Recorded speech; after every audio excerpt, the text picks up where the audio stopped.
Are you looking for a way to stabilize your lower back and core through daily activities? I'm Dr. Evan Schwindt. Today we're going to review oblique breathing. So today, oblique breathing. There are so many different ways that one can breathe. You might have heard of diaphragmatic breathing, belly breathing, things like that. And those are absolutely better than chest breathing. If you look at it from infancy, we breathe properly. But as we start to develop and we get into our usual seated position through school and work, we end up breathing more and more through our chest, which tightens up the upper back, neck, can lead to upper back, neck pain, and headaches as well. Now, while belly breathing and diaphragmatic breathing are so much better than that because they use your primary muscles of inspiration, your diaphragm, they aren't very strong. If you think about it, breathing through your belly, and you could take a quick knock into your stomach from that, all that air is going to go out. So today we're going to teach you oblique breathing. Rather than belly breathing, which goes forward, oblique breathing is more like lateral accordion.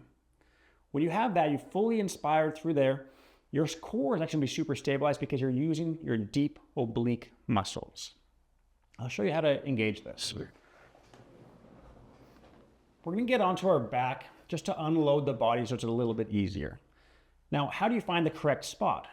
Right? First off, if you're a big time chest breather, start by getting into your belly. So hand on your chest, hand on your belly, and focus on feeling that lower hand on your belly go up. Again, we're not ending with this, but if you can't get into your belly, oblique breathing is going to be incredibly hard for you. So first, start with this. I call this competent breathing. Go ahead and do 10 competent breaths where you're focusing your air. You're choosing intentionally where it's going. Once you got 10 of those, then it's time to get started.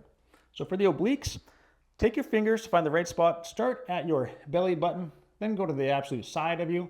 Go right in the middle. It's typically right on the outside of where your six-pack muscles would be. You're going to push in, give yourself a little bit of tactile stimulation, and then what you're going to focus on is breathing in through that region, pushing your fingers up to the sky.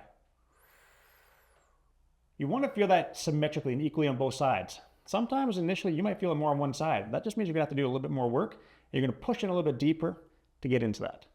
If you're really struggling with this, you're going to do something called raking. You're going to grab your fingers into that section and quickly push downwards and backwards. You will naturally get a quick response that engages your oblique muscles. That's just helping us show where we should be engaging, okay? So now we're breathing through there, 10 competent breaths. In comparison to my earlier example about a belly breath, which is upwards and not strong, if you do an oblique breath, you should be able to take pressure there, no problem, continue talking. That's important because this is exactly how you want to be breathing when you're doing any transitional movements. Me going from this position to seated and standing, I should be doing an oblique breath so I'm not compressing my spine.